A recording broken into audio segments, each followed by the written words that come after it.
He's compliant. Crawl towards me. Hello. Keep crawling. Keep crawling. Crawl towards me. Drop that book now. Drop the book.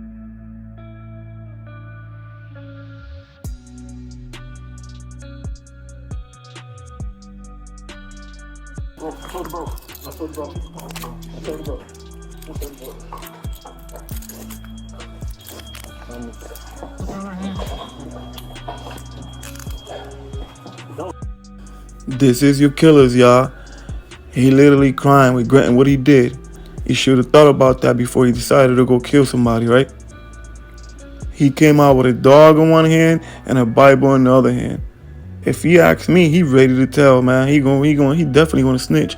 A lot of people talking about that there's been snitching going on or whatever. Let me remind you guys that they were already identified by license plate readers and camera footage from the night of the shooting. So nobody had to snitch. Now the light-skinned dude, he got snatched up because they were already identified. They were already being followed. They were already under surveillance. What they do, you know how police do, they play the hokey doke. You getting pulled over a traffic violation by a regular police squad, and then homicide comes in there and snatches you up or whatever. Just so you get the impression that it might be just over a traffic violation, and don't get all spooked and try to get into a shootout with the cops or whatever. That's what police do. But as far as people talking about they must have snitched or he must have snitched because the day after he was pulled over for weed, the other two dudes were caught or whatever, that's bullcrap. If you ask me, dude, it just got snatched up. The fourth one, that Murphy dude, I think he gonna end up telling because he already looked like he ready to tell, already crying. You know what I mean? Coming outside with a Bible in his hands. I can't breathe. Yeah, he can't breathe because they tear gassed their apartment before they went in there, and he's choking based on the pepper spray or whatnot. You know what I mean? That's why he's saying he can't breathe. Sometimes these bloggers be saying a whole lot of anything, man. Everybody talking about, oh, somebody snitching. Oh, the light-skinned dude wants to snitch because he got snatched up, and the day after the other dudes got snatched up. How they know the other two dudes when they were all matched down? How they ever identify them dudes? Come on, man. If you listen and read, like I said before, sometimes all it takes is for you to just shut up and listen, right? With the goal of premeditated murder, traveled from Jacksonville to Tampa to commit a heinous crime in our city. Today's announcement would not be possible without the outstanding investigative work of our homicide detectives and with the assistance of the Jacksonville Sheriff's Office and the ATF. These individuals took extreme measures to try to cover their actions, but they were no match for our investigators. Jones was in town celebrating his birthday and posted on his social media his locations several times throughout that night. Surveillance video was critical in this investigation, as suspects were seen on video following Jones from location to location. This shows the lengths that these individuals were willing to go through and achieve that this murder would occur. At 4:15 in the morning, Jones began to head to a hotel on McKinley. One of the suspect vehicles is seen following the victim.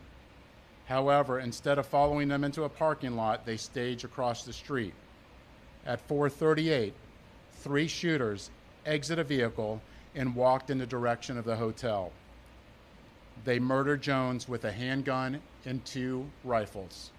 The investigation would later reveal that the 3 armed shooters were Sean Gaithright, Rashard Murphy, and Davion Murphy. Detectives used footage from the scene, license plate readers, and phone logs to identify 2 vehicles and link them back to the suspects. What the cop said? The cop said, he said they were able to track the cars by license plate readers and camera footage and whatnot. They were already identified.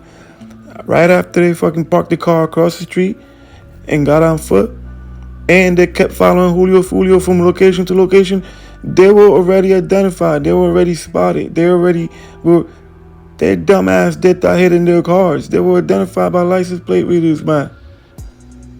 What part are you guys not understanding? And the girl, I don't even know if the girl was even at that party, to be honest with you, man. I think she just must have known girls that were over there. She might have been over there, but I really think she just really knew girls that were over there. And you know, if you're in a crowd of people or whatever, you could just blend right in. And if you're in a parking lot, you're in a parking lot. Nobody gonna think none of it, especially when you know some of the girls, you know, that kept following them from location to location. If you come out the club and you all walk into the car and you see other people in their car, whatever, you're not thinking none of it. You're thinking that they might be just leaving the club too, right? She young, she with her man. You're not thinking nothing of it, you know what I mean? But now the rapper dude, her boyfriend, Julio Foolio didn't like him. He made a comment about him in Clubhouse and said he can't wait till he die or some shit like that. Yeah, I can't wait till a nigga like Gutter Man say down, bro. So whatever type of spotting and surveillance they were doing, they had to be low key with it, because if Julio Foolio would have seen him, he would have definitely known something was up. So you got to pay attention, man. Put all the pieces to the puzzle together and really make it make sense. They had to hide and really like lay low and keep an eye on them from a distance. And they got tracked down, keeping an eye on them through the whole night, following them from location to location. They were being tracked through other surveillance footage, man. This is similar to the whole O Block and FBG Duck situation, man. Definitely remind me of that with the license plate readers and all that. It did look like a movie. It was planned out. And I'm just happy that I finally get a little relief that these guys have been caught. Today, Tampa police announced. Also wanted to send a shout out to Julio Foolio's mom. She got her merch today, you know what I mean? She got the merch that we made for her. Sent her a gift of the Julio Foolio shirt from the channel, you know what I mean? I just wanted to give back something, you know, what other bloggers you see giving back some way, somehow, right? After they make money off these kids' story or whatnot.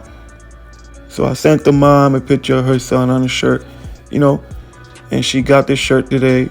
She posted it on her Instagram or whatever. So that's love right there, man. RP 6, RP to all the fallen soldiers that come from the struggle.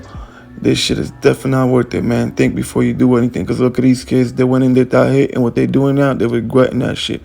Light-skinned dude, 18. He ain't coming home for a while, and that's if he get a parole date.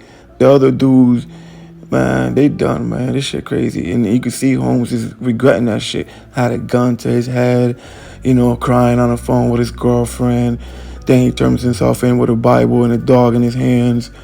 You know, you can tell that, you know, he knows his life is over. And this the type of shit you gotta think about before you go out there and commit a crime and shit and think you're not gonna get caught.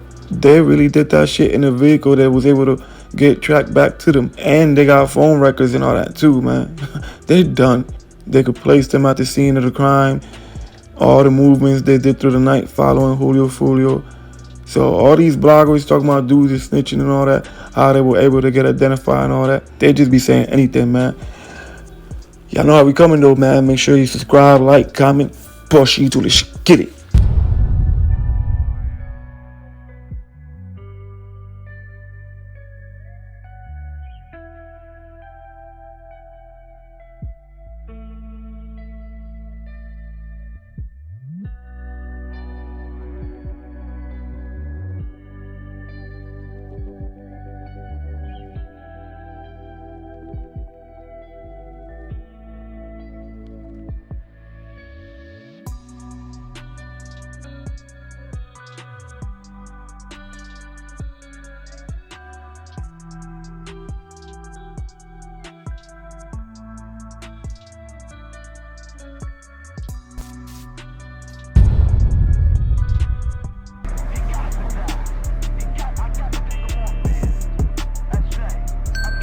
Omegadrip exclusives.